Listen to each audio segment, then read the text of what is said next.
नारियल की सहारा। सालों से काया थी बीमार, दवाइयों के घेरे थे, पर शिकन न देखी चेहरे पर, वहाँ तो मुस्कान के डेरे थे। याददाश्त का ऐसा जादू था, हर चेहरा पर में पल लेती थी। अद्भुत थी याददाश्त उनकी, सबकी खबर को रख लेती। किस बच्चे का कब बर्थडे है, उनको सबको याद था जुबानी। अपनत्व और ममता का वो साक्षात एक अंदाज। आखिरी समय में कमजोर थी काया, आवाज ने भी साथ छोड़ दिया, पर हाथ उठाकर बाय कहने का रिश्ता उन्होंने निभा दिया। खुद कष्ट में थी फिर भी इशारे से खाना खाया, पूछती थी सबसे। हर स्थिति में मेरी नानी बस सबका ख्याल थी रखती। अति अनुशासित जीवन था, सादगी उनकी पहचान। रोज सुबह एक वक्त पे उठना उनकी अपनी शान। छोटी अपनी ही तरह से वो रोज बनवाती, साफ सफाई के मामले में सबको राह दिखाती।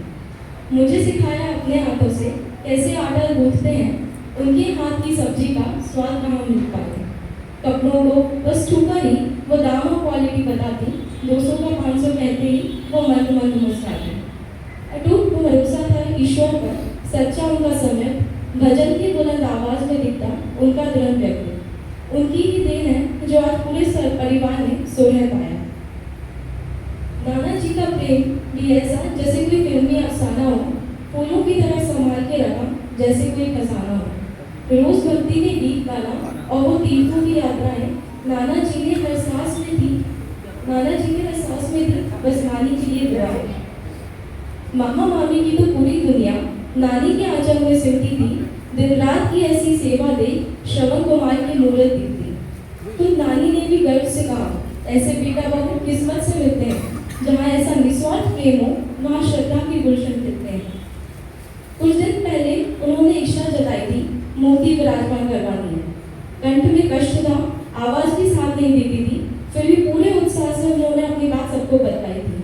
जब पूछा कौन से भगवान की, मुस्कुराकर बोली, कोई भी भगवान, भगवान तो भगवान होते हैं। क्योंकि उनके लिए न नाम का भेद था न स्वरूप का, सच्चे समर्थ की यही तो पहचान है। उनके लिए उनका जीवन इस बात का हर पल प्रमाण है।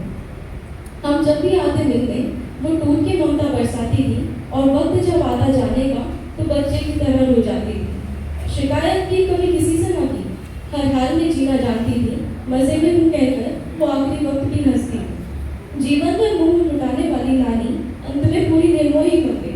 स्वेच्छा से सब त्याग दिया और समता में सब सह गई। आज परिवार में जो ये एकता है, ये नानी के ही बीज बोए हैं। मुश्किल में भी शांत रहना उनकी सिखाई सबसे बड़ी सीख है। हम प्रार्थना करते हैं कि उनकी आत्मा अपने शुद्ध स्वरूप और को निरंतर अग्रसर हो, यही हमारी मंगल है।